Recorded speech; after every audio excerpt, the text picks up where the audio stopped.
वैसे मैं दाद देना चाहूँगा आपकी अक्लमंदी का। मैं तो आपको बड़ा माकूल और अक्लमंद शख्स समझ रहा था। अच्छा, तो आप ये कहना चाह रहे हैं कि सड़कें जो हैं, सड़कें बनाना, वो ज़िंदगी की बुनियादी ज़रूरियात जैसे सेहत, तालीम और इस जैसी मज़ीद बुनियादी सहूलियात इन सब से ज़्यादा ज़रूरी और बेहतर हैं। ओ जी, मेरे कायदे मोहतरम की तो क्या ही बातें हैं ना। जनाब अली, अच्छी भली रोशनी है तो सही यहाँ पर। अब आपको पता नहीं रोशनी और कितनी चाहिए और किस चीज़ का नाम आपने रोशनी रखा हुआ है। अस्सलामुअलैकुम वरहमतुल्लाह। उम्मीद है नाज़रीन आप सब बखैर वाफ़ियत होंगे और हमारी गुज़िश्ता किस्त को आपने खूब इंजॉय किया होगा। आज हम एक नए किरदार और एक नए मेहमान के साथ हाज़िर हैं जो एक सियासी जमात की नुमाइंदगी करते हैं और एक सियासी जमात के आम से कारकुन हैं। हमारी कोशिश होगी हम इसी तरह मुख्तलिफ़ तबक़ाए फ़िक्र के लोगों के नुक्ता नज़र आप तक पहुँचाते रहें। तो बिना किसी ताख़ीर के हम आपको लिए चलते हैं अपने आज के मेहमान की तरफ। तो जी भाईजान, अगर आपने हमें दावत दे ली है तो हमें मौका भी दें बोलने का। हम खुद अपना ताड़फ पेश कर लेते हैं। इसमें कौन सी बड़ी बात है। आपने तो तकरीर ही शुरू कर दी है। तो प्यारे भाइयों, मेरा नाम है पोमी। पोमी वैसे तो मुझे सब प्यार से कहते हैं। मेरे माँ प्यो ने मेरा नाम रखा था शनावड़, लेकिन पता नहीं किस शरीर आदमी की शरारत थी, उसने मेरा नाम रख दिया पोमी। तो तब से सब ने मुझे प्यार से पोमी पोमी पोमी कहना शुरू कर दिया। तो हम जी पाकिस्तान मुस्लिम लीग नवाज के बब्बर शेर लीडर के शेर कारकुन हैं जी। वैसे ये बहुत ताज्जुब की बात है कि अगर इंसान को जानवर कह दिया जाए तो बहुत बुरा मनाते हैं, लेकिन वैसे अपने आप को शेर कहलाने में फ़ख्र महसूस करते हैं। वैसे मैं दाद देना चाहूँगा आपकी अक्लमंदी का। मैं तो आपको बड़ा माकूल और अक्लमंद शख्स समझ रहा था। अपनी तरफ से आपने बड़ा फ़लसफ़ा मारने की कोशिश की है। अरे भाई साहब, किसी को शेर कह देने का मतलब ये नहीं होता कि वो वाक़ई शेर है या जानवर है। अरे ये तो किसी की बहादुरी की तारीफ़ करनी हो तो उसको शेर कह देते हैं। पता नहीं क्या भैया आप लोग बातें समझेंगे।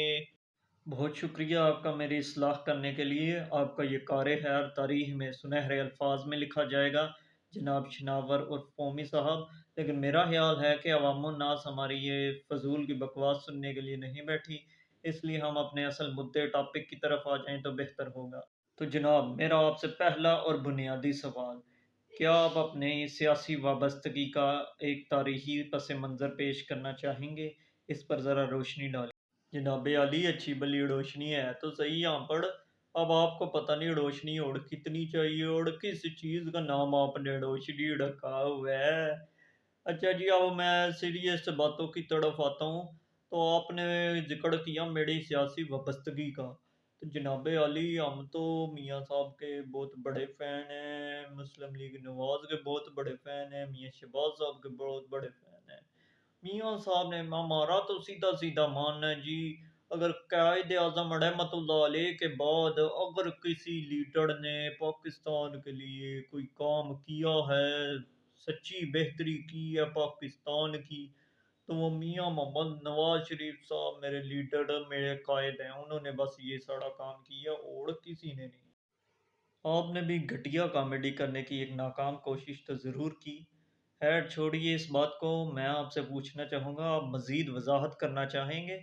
अब मैं रोशनी का लफ्ज़ इसीलिए नहीं इस्तेमाल कर रहा, आप मज़ीद वज़ाहत करना चाहेंगे कि आपके कायद मोहतरम ने कैसे मुल्क की बेहतरी के लिए क्या-क्या काम कारनामे सर अंजाम दिए? भाईजान, ये तो अब आप मेरे छोटे से मज़ाक का बुरा मना गए हैं, इसीलिए अब मैं आपको ना सीधे-सीधे से जवाब दूँगा। तो जनाब आली, मेरी अर्ज़ ये है कि एशिया की पहली मोटरवे कहाँ बनी, किस मुल्क में बनी? पाकिस्तान में। और इसका सेड़ा किसको जाता है? वो मेरे वन एंड ओनली लीडर को, मेरे कायद को, मियाँ मोहम्मद नवाज शरीफ को। पाकिस्तान में सड़कों का जाल बिछा दिया। किसने बचाया?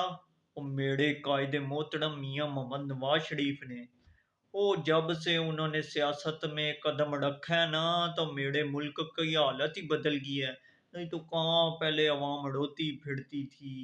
अच्छा, तो आप ये कहना चाह रहे हैं कि सड़कें जो हैं, सड़कें बनाना, वो ज़िंदगी की बुनियादी ज़रूरियात जैसे सेहत, تعلیم اور اس جیسی مزید بنیادی سہولیات ان سب سے زیادہ ضروری اور بہتر ہیں۔ میں مانتا ہوں انفراسٹرکچر بھی بہت ضروری ہے، کسی بھی ملک کی ترقی کے لیے سڑکوں کا جال بھی بہت ضروری ہے، لیکن کیا یہ سب چیزیں ان بنیادی ضرورتوں سے زیادہ ضروری ہیں؟ او بھائی، کر دی نا وہی آپ نے بے وقوفوں والی بات ہے۔ او میں کتھے ٹوڑ جاواں، او میں منجی کتھے ڈاواں۔ او بھائی جان، میری بات آپ نے اب غور سے سننی ہے، ذرا نا یہ کھوپڑی دماغ کھول کے ٹھنڈا کر کے اس کو سننی ہے۔ اگر یہ جو سڑکوں کا جال بچھایا ہے میرے قائد میاں محمد نواز شریف نے، اگر یہ سڑکیں نہ ہوتی تو آپ ان اسپتالوں، سکولوں، یونیورسٹیوں تک کیسے پہنچتے؟ یار وہ پتہ نہیں کیسے آپ کو سمجھ آئے گی ان باتوں کی۔ محترم، آپ جیسے ذہین و فطین شخص کو دیکھنے کے بعد میں شکر گزار ہوں کہ میں کم عقل اور بیوقوف ہوں۔ چلیے اب آپ کے اس سڑکوں کے جال سے تھوڑا آگے بڑھتے ہیں۔ کیا آپ اس کے علاوہ اپنے قائد محترم کا کوئی عظیم کارنامہ گنوانا چاہیں گے؟ او جی، میرے قائد محترم کی تو کیا ہی باتیں ہیں نا، ان کے تو میں کارنامے گنوانے ادھر بیٹھوں نا تو ساری رات گزر جائے پھر بھی نہیں پورے آئیں گے۔ تو جناب عالی آپ کو ایک اور کارنامہ، عظیم کارنامہ گنوا دیتا ہوں کہ جناب عالی میرے محسن قائد محترم جو ہے نا، صرف اس قوم کے محسن نہیں ہیں، وہ تو پوری عالمی اسلامی دنیا کے محسن ہیں۔ اور جو ایٹم بم بنانے کا انہوں نے کارنامہ سڑا انجام دیا ہے نا، وہ کوئی عام بات نہیں ہے۔ اب میں جانتا ہوں آپ جیسے کیڑے نکالنے والا شخص کہے گا جی کہ ایٹم بم تو سائنسدانوں نے بنایا تھا، ان کا کیا کارنامہ تھا اور ان کو فوج کی سپورٹ حاصل تھی۔ اور جناب عالی اگر میرے محترم قائد اس وقت ڈٹے نہ رہتے امریکہ کے سامنے تو یہ کبھی بھی ممکن نہیں تھا۔ جناب شناور صاحب، آپ کی آج کی اس گفتگو نے میرے تو 14 طبق روشن کر دیے ہیں۔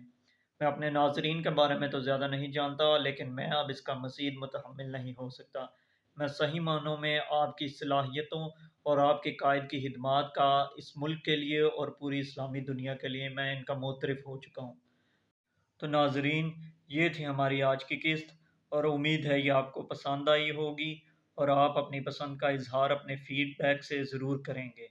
تو ناظرین، انشاءاللہ دوبارہ ملاقات ہوگی آپ سے اگر زندگی رہی تو کسی نئے کردار کے ساتھ۔ تب تک کے لیے ہمیں دیجیے اجازت۔ اللہ نگہبان۔